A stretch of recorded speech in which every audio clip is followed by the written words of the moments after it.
Hello there YouTube, this is Bad Fat Panda here. I have a game for you this time. It is a Domination on derail, and this particular Domination match, it's pretty much a how to win and still maintain a good KD ratio. I could have definitely gotten a better KD. I ended up 22-1, but this game went really quite quickly if you think about it. Considering the teabagging going on there, what's that about?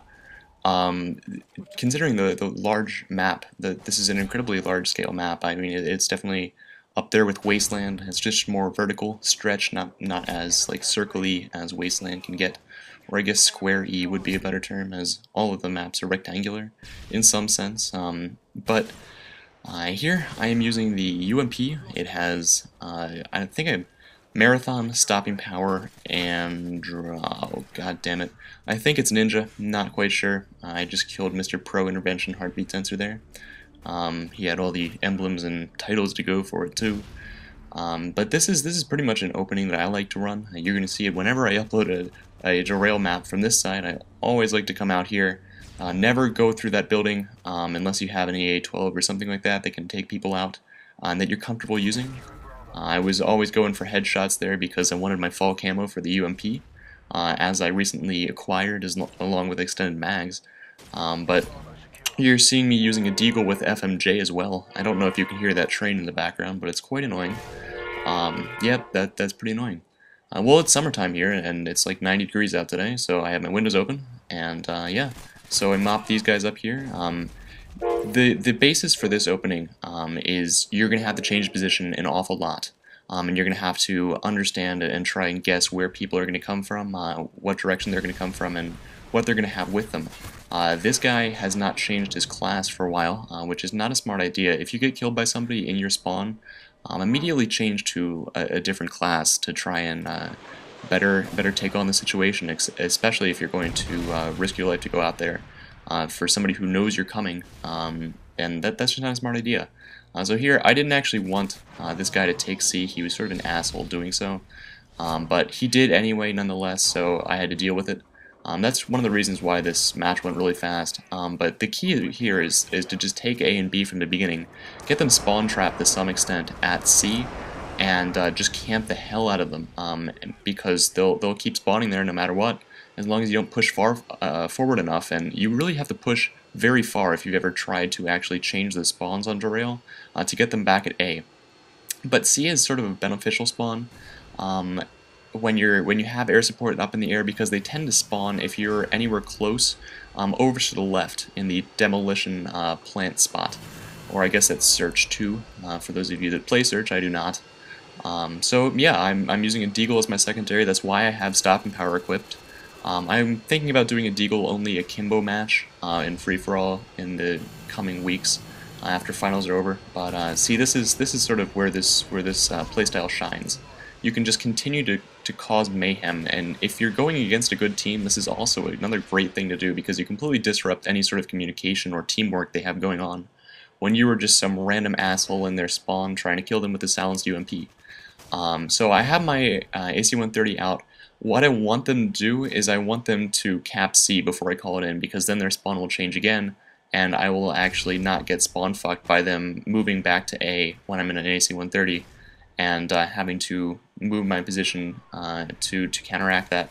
So you can see me still going for run out of ammo here, and the DEAGLE so gets me killed. I'm like, oh no, I can't possibly use this weapon. But yeah, so here I changed to my one-man army danger close class.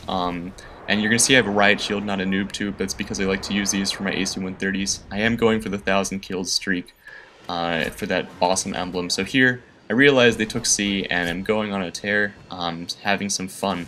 But this match is already like more than halfway done. We absolutely destroyed them this match. I think one guy goes 21-0, I think, too. So it's pretty funny. So just take note of what I'm doing here.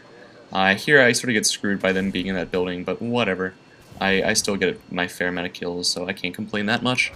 Let's see, what else happened? Well, certainly Call of Duty Black Ops. I figured that out a little bit ago that it was going to be called Black Ops and was going to take place in Vietnam, due to my propensity for Vietnam zombies to come out. I so want that to happen so incredibly bad. If you do, just post a note in the comment section to see that I'm not the only one.